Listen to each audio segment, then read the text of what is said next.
everyone, welcome to today's vlog. I have a few things that I need to do, so I thought I'd bring you guys along with me. I was gonna start the day vlogging, and then I woke up this morning and I didn't. Not because of any reason other than the fact that I forgot. So I'm about to head to Target. I have to grab a few things. Hair in my mouth. I have to grab a few things, so I thought, let's just vlog it. There are a few things I have to get, and then I have a little bit of money that I want to use to spend on a few fall decorations if I like any of the ones in the dollar section at Target right now. That's pretty much the only section I'm going to be shopping from right now because it is cheap and cute. So I'm going to see what they have. If I don't like anything, that's fine. And then I'm going to come back and tell you guys about the books that I read through the months of July and August. I have gone through 100 books, over 100 books this year so far. So I think from here on out, I'm just going to do the end of every month instead of every other month because that's what I've been doing this year so far, but I don't really have plans to slow down at all. So yeah, that's what's happening. I'm on my way to Target now, so I'm gonna stop vlogging so that I do not get in an accident. Let's go. Arrived at the Target.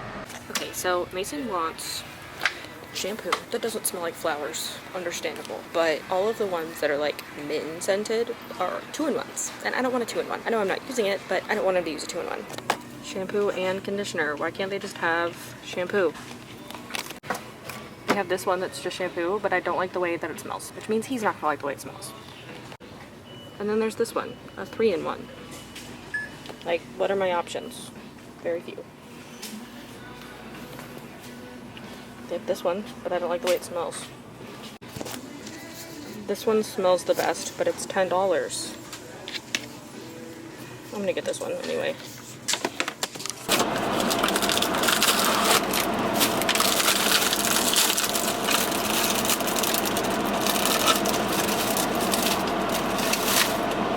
Pumpkin cheesecake sandwich cookies. That's delicious. So I have this really bad habit of waiting too long to eat, so when my stomach starts to growl, I'm like, I'm not that hungry. And then my blood sugar drops after a while, and then I start sweating, and I start shaking, and I can't really function. So that's kind of what's happening now, so that's why I'm eating these cookies now. It looks like it's a new Target brand of food. It's favorite day, but it says that it's Target brands, so that's kind of cool. I was a bit disappointed by the selection of the fall decor in the dollar section, and in general, to be honest with you. They mostly just had stuff that was like for a bar, and then they also had like kitchen towels, like the pretty ones, either a 2-pack or one that comes with like a oven mitt, and they're cute, but I don't need any oven mitts. And then like I thought about getting one, but I didn't want to pay for it, so I just left it there. But there were a lot that had like alcohol sayings on them, so like there was one where it was a set, and the one with the pattern was really cute, but the one with the quote had something to do with alcohol. There was, I mean, just alcohol. One had wine, beer, like wine o'clock, and while I'm not opposed to those sayings, I don't drink alcohol, so they wouldn't really fit in my house very well. They just wouldn't fit with the decor, so I didn't get those. I did get one fall thing, but I'll show you everything when I get home. I just really needed to eat these cookies, and I thought I'd film it, so. I also got some toasted chips. Okay, let's go home. Okay, so now it's time for a little Target haul. Let me show you what I got. You've already seen the toasted chips. These are the cheddar flavor. I prefer the sour cream and onion flavor, but these are still pretty good.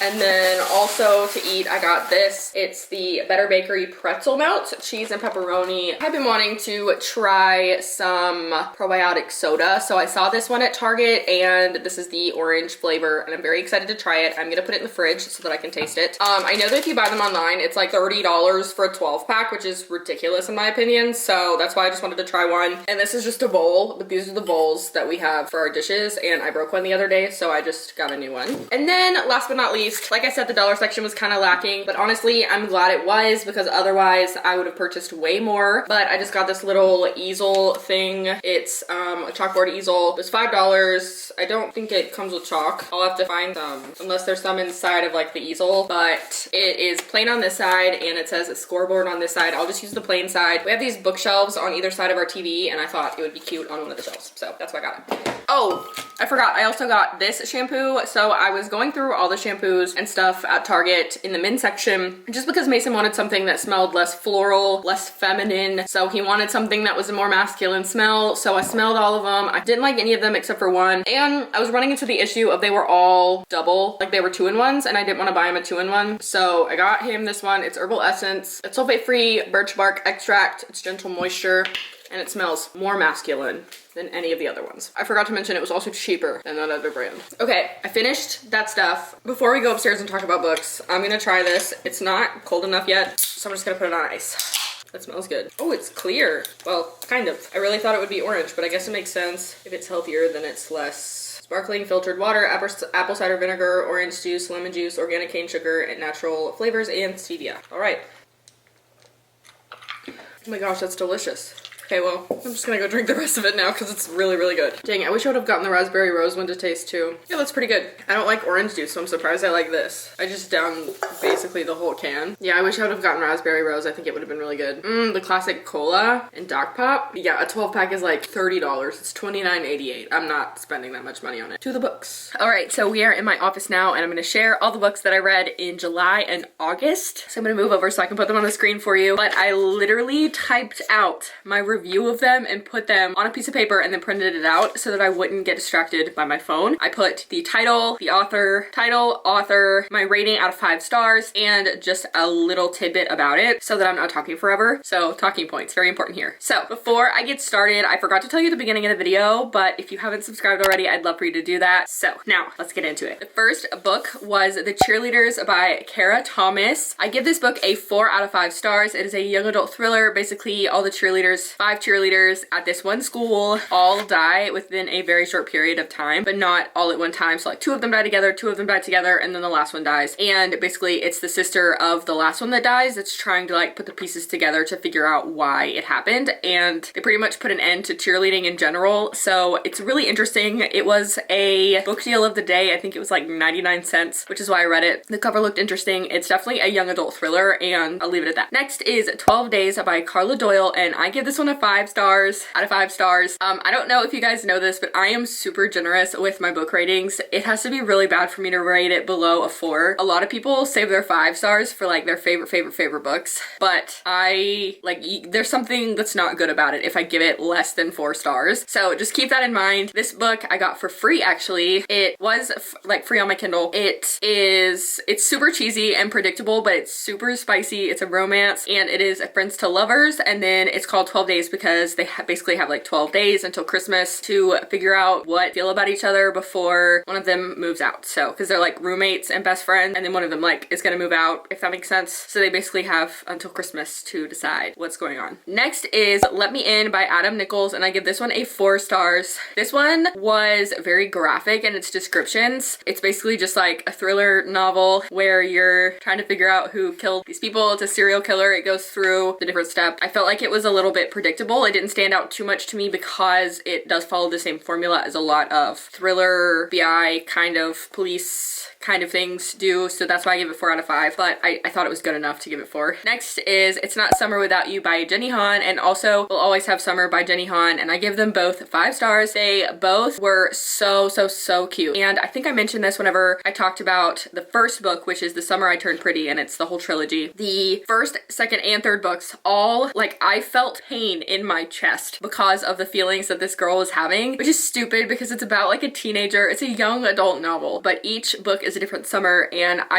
had a lot of feelings. Like I felt a lot of feelings, and it's really hard for a book to make me feel that way. So I definitely had all kinds of feelings about it. And then the third book, I really loved that it ended like so perfectly. I really didn't think I was gonna like the ending, but then like at the very last minute, it just like wrapped up so perfectly and so well, and happens exactly how you want it to. Next is Gone Too Far by Natalie D. Richards. I give this one a 5 stars. It is a young adult thriller. Not a lot of young adult thrillers can really keep me super entertained, especially because I am used to the more graphic thrillers, but this one was super cute. It's about this girl who finds a notebook on the stairs at school, and it basically has like notes about all these things about these students, and then one of them dies, and she's trying to figure out like how it happened, who killed who, that kind of thing. Super interesting. It's like this girl is like trying to make things right by doing the wrong thing, if that makes sense. I don't know. I thought it was really cute. Next is Black Sheep by CJ Lyons, and I give this one a 4 out of 5 stars. It's an FBI agent goes home to find out information about her dad's death and about the guy who killed him, and she's kind of like solving a mystery that's kind of related to that. And it was fun because I live in South Carolina, but the book took place in North Carolina, and it's a fictional town, but it's actually a real town, if that makes sense. So like, hold on. So it takes place in a fictional town that's actually a real town. I don't know how to explain this. So basically the real town is like in a different different part of the state than the town that she's talking about. I think it might be called Fairview. Fairview, North Carolina is closer to the coast, and this book takes place in the mountains. So it's a real town, but it's in the wrong place in the book. I don't know if that makes sense. She was talking about this Native American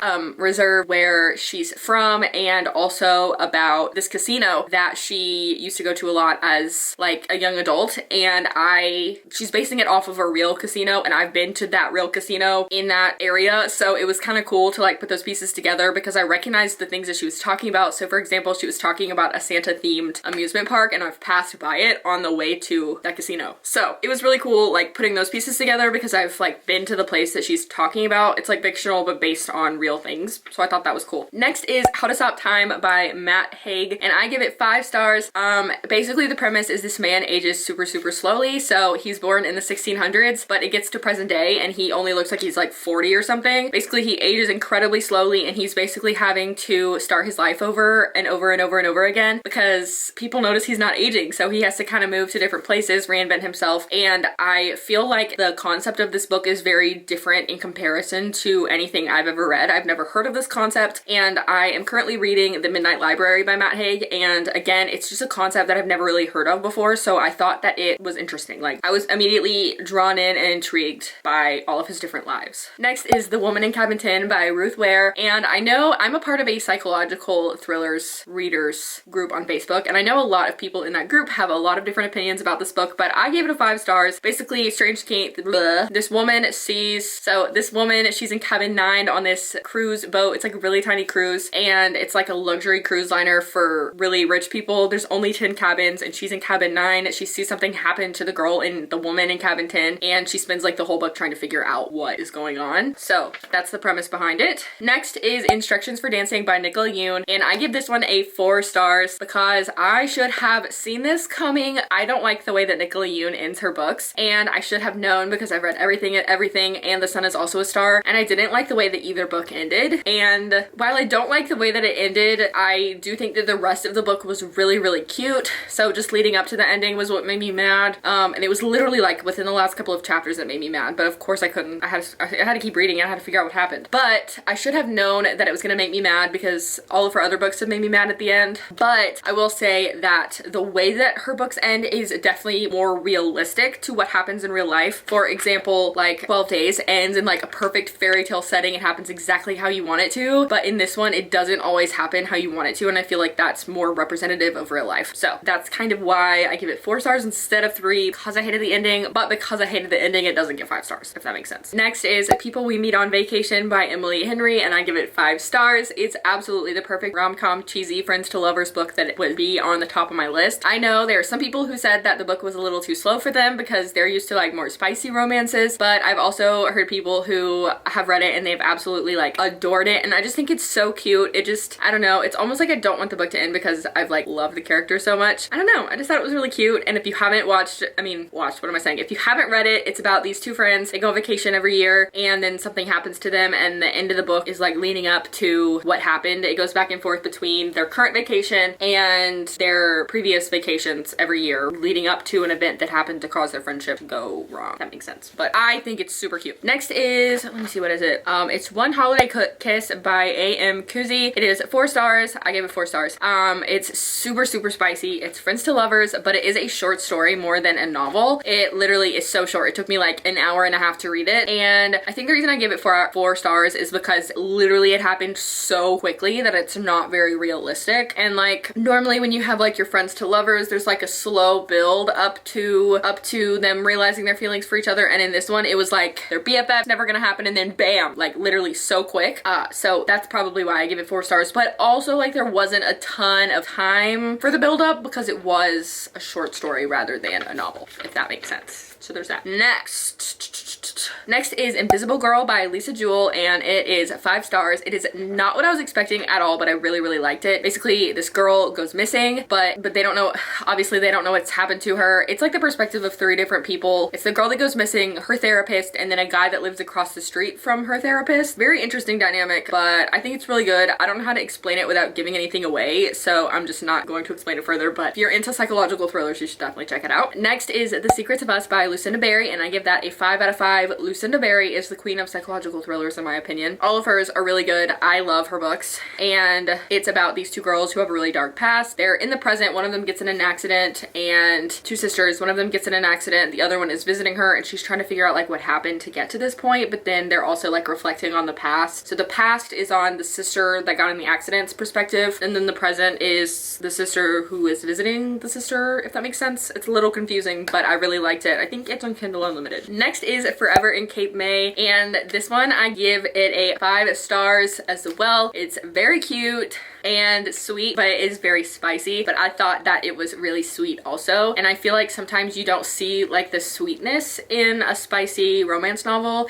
The cover definitely did not lead me to believe that it was going to be a spicy romance novel, but it indeed was. So definitely not for my young readers. Let's just put it that way. 18 and up. Thank you. If I say spicy, it means it's for 18 and up. So if there's any that I said earlier in this video, don't read them if you're underage. Oh yeah, so it was platonic friends who had an agreement to never be anything more than platonic friends that turned into lovers. So of course, whatever, you know what happens. And then after that is Truly Devious by Maureen Johnson. This one gets a 3.5 out of 5 stars for me. The half a point at the end of that is because of the ending of the book. It is a series of 4 books. Basically, this girl, what is her name? Stevie. This girl, Stevie, goes to a boarding school that is for gifted students that is totally free, but you have to, it's like a really strenuous application process, but if you get accepted, then it's free for you, because you have to be like really smart. It's like, I don't know, it's a whole thing. It's like a weird light. I'm trying to figure out what it is. Oh my gosh, it's this. Sorry. Anyway, it's a really strenuous application process, and it takes you through like the beginning of the school, and basically there was a murder mystery that happened at the conception of the school. So like very beginning of the school, the very first school year in like the 1930s, it goes back and forth between what happened there and stuff. And then there's another murder that happens at the school. So it kind of is a very slow build. Like it's incredibly slow. That's probably why I gave it 3 stars, is because I was struggling to keep going in the beginning. And even towards the middle, I was like halfway through before I felt like anything of note took place. I just felt like the descriptions were a little bit slow, and I felt like it could have been a little faster, but also it is a young adult novel, so maybe that's why it was a little slower. But I feel like it redeemed itself at the end, because right at the end, it made me want to keep reading the next book. So of course, I didn't read it right away though. So after that is Maybe We Will by Melissa Foster, and I give it 5 stars. Also very spicy book. Basically, it is strangers to lovers, and basically this girl, her mom dies, and she like gets this restaurant from her mom that was basically needs a lot of work. And this guy comes in, and he's gonna be an investor, but before he can like pitch as an investor, he meets the girl, they fall in love, and then she finds out that he was the investor. Yeah, here we go. That's it. That's all I'm gonna tell you. Next is The Hive by Greg Olson. I really like Greg Olson's books. I have had a good time with all of them. However, I did give it a 4 stars because I felt like it was a little bit slow and a little bit hard to follow. Maybe because I read it through audiobook instead of like physically reading it, but still 4 stars because I love his books. And it's basically a cult, and there are some murder mysteries, or there's like some murder happening within the group, and also just like people go missing that are associated with the person who is the leader of this cult. So it's basically them trying to figure out like what happened and what happened to these people. Next is Where'd You Go, Bernadette, and I give this one 5 stars. It's very funny, it's very quirky, and it has a little bit of a mystery to it. It gave me lots of I always do this. Eleanor Oliphant is completely fine. It gives me vibes of that book if you've read that one. It's just very quirky and funny, and it was told from the perspective of the teenage daughter of Bernadette, and also goes back and forth with like emails and voicemails and things like that between different characters. So it really like tells the whole story from all the perspectives while still just being from the point of view of the daughter. There's also a movie, and I watched it. There are some things that are different, but I do feel like they did a good job telling the story, and it really does a good job of helping you visualize parts of the book that maybe don't make sense, if that helps. Next is another one that I got for free. Basically, there was this website that someone sent me and was like, hey, if you're interested, here's a bunch of free Kindle links. So I went on there and I read the descriptions and I downloaded the ones I liked. This one was A Villa in Sicily, and this is by Fiona Grace. It's Olive Oil and Murder. Basically, there's a villa in Sicily, and there's a bunch of different like books that are with that title. But this one is Olive Oil and Murder by Fiona Grace. I give this one 4 stars just because I didn't feel like there was a ton of character development. But basically, this girl is bored with her life. She buys a villa in Sicily for $1, moves to Sicily, and then there's a murder and she gets framed for it, and it's a good time. Next is A Woman Is No Man, and I give this one 5 stars, and it is by Itaf Rum. I probably did not say that right, but basically it is a parallel of a mom and daughter. Mom is from Palestine, so she's just straight up Palestinian. Daughter is Palestinian American because she was born in the States to Palestinian parents. But it is very interesting because the lives that the two of them live are so different, and it is a parallel of those things, but it's also like telling the story from the daughter's perspective of what happened to the mom. So it's very interesting. I don't know, it's really, really good. Next is To Sir Philip with Love by Julia Quinn. 5 stars out of 5 stars for me. We love a Bridgerton book. This is number 5. It's Eloise's story, and if you guys have read any of the Bridgerton books, or if you saw the TV show, you know that Eloise is so smart and funny, and it's no different in the books. She's so funny and smart in the books as she is in the movies. I mean, in the show. And so seeing her in this book and her falling in love is like such a different vibe than you're used to, because she's very like, I don't want to get married. Imagine being with a man. That kind of thing. So it's really interesting. Next is Roommate by Soraya Wilson, and I give this one 5 stars. I thought it was pretty cute. Basically, this girl gets free rent in exchange for being a roommate. Basically, she's this guy's roommate if she like cleans up after him and takes care of her dogs. I mean, his dog while he's away, because he like travels for work a lot. And that's pretty much it. We fall in love. We love that. It's not spicy at all. It's very PG in terms of spice level. Next is The Vanishing Stair by Maureen Johnson. This is book 2 of A Truly Devious, and I'm giving this one 4 stars as well. It wraps up book 1 of Truly Devious really, really well, and it opens up new problems. It still made me want to read the 3rd book, so it was better than the 1st book in my opinion, but I still felt like I just need a little bit more oomph, if that makes sense. And the 25th book I read from January and August is, I just said January, July and August, is Truly Madly Deadly by Hannah Jane. It is 5 stars. It was available on Kindle Unlimited, and I was very shocked by the ending. Like, it really left me shook. And it's 3 deaths that are close together that are somehow related, and this girl is trying to figure them out. That's all I have for you today, because I just talked for 21 minutes about books, and if I include this in a video with a vlog, it's gonna be 72 years long, and you're not gonna watch but the first 4 minutes of it anyway. So I'm gonna go ahead and end the video here and stop playing with my dry shampoo, and I will see you guys in my next video. Bye!